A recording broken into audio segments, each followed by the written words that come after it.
Hello, welcome to 5th generation hobby shop. Video testing tayo ng unit. Unit po ni Sir Antonio. Welcome to 5th generation hobby shop, sir. This is your unit, the ENC Glock 19X TAN or the FDE color. Code number 1302 DE. This is the box of the ENC. Buksan na natin. Comes with the owner's manual. Ayan.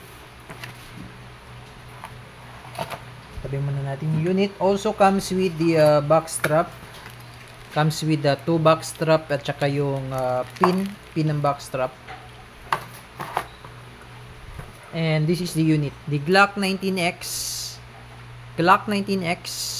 FDE or yung TAN version.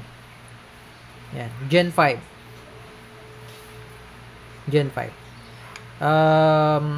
Ito po yung crossover between the two models.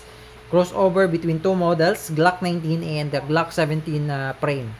Glock 19 slide and the Glock 17 frame or Glock 17's grip. Ayan. Glock 19X Gen 5. Yan yung mga markings sa grip. And then sa slide, this one is just a sticker, sir, na natatanggal po yan.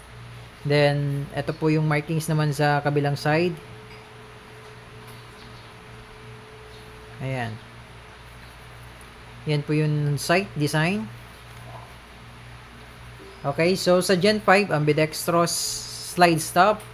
Magkabilaan na po yan. Serrated na po yung rear. Tapos meron siyang para sa accessories, flashlight, and threaded barrel for tracer units. Check natin yung magazine is 24 rounder. Okay.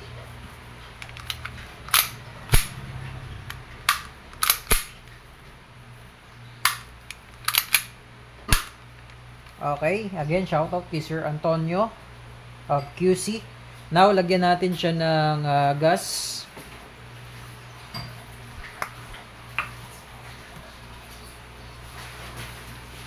Inverted position, then press 1, 1001, 1002, 1003, 1004, 1005. Okay. 5 seconds.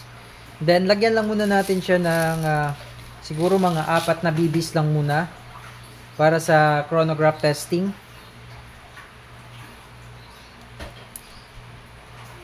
Four shots.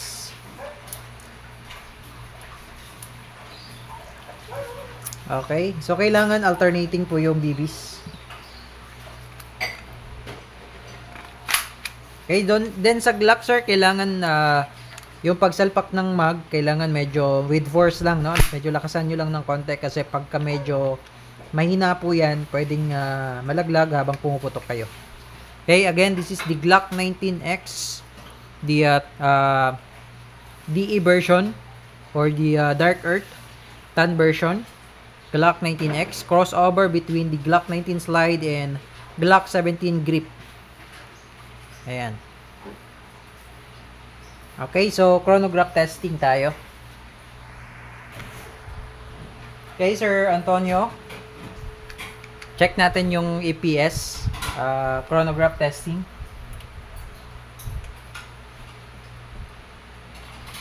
Okay, again, this is the Glock 19X. Glock 19X by ENC Dark Earth version or the TAN version. Okay, testing. Firing 305.6. Ayan, sir, 305.6. One more. 304.0. 304.0. One more.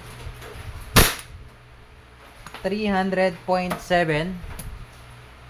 Ayan, 300.7. And last one. 303.0. Okay. And then Nag-open chamber na siya. Ayan, open chamber. So, 4 na bala lang yung nilagay natin. Ibig sabihin, open chamber, wala na siyang bala. Release mo na muna yung mag. And then, hatakin mo lang yung slide para bumaba yung slide stop. No, huwag nyo siyang gagamitin ito, sir, para hindi mapudpod yung notch. Yung notch, yung pinagsampahan ng slide stop. Para hindi po mapudpod, ang gawin natin, hatakin to para bumaba yung slide stop kasi may spring po yan. Yan. Then, tsaka mo siya release.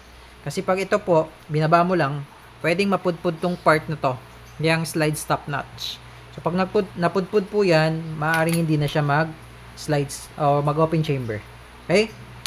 So, ngayon, proceed po tayo sa shooting test.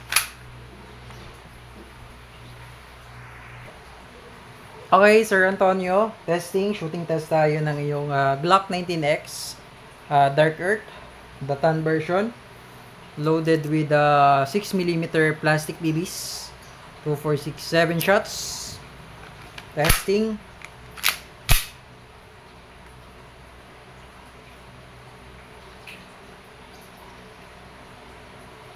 Firing.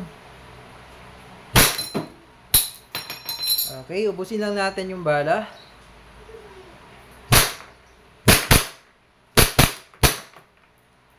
Okay, open chamber. Release the magazine. Pull back the slide. Then, hammer down. Okay, Sir Antonio, QC, okay na po ang inyong unit. Kung may question po regarding sa inyong unit, message lang po kami sa aming Facebook page, 5th Generation Hobby Shop. Thank you, sir, and God bless.